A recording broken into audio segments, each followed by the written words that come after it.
Basta magtinabangay, mo resulta gyud na sa tulo ka maayong resulta. Ang kalampusan, kalambuan, ug labaw sa tanan ang kadaugan. Hello everyone! Welcome to the part 4 of my mini vlog for today's video. The view. Gana na gyud siya sa mga mata.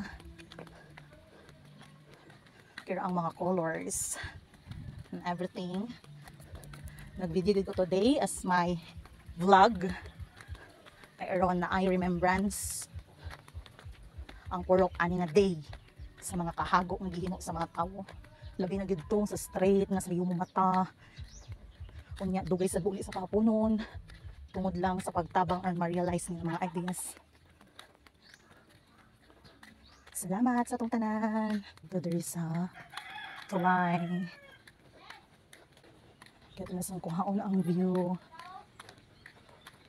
Kung insay na agri, ay wala na ko ninakuhaan kaganina. So this is it. Mauna ni ang view sa among tulay kung gikan ka sa babaw. Mauna ni ang colorful nga mga decoration niya.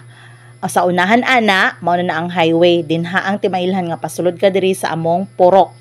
So abangan na ninyo ang part 5 sa akong mini vlog. Final na gyud to. So thank you for watching.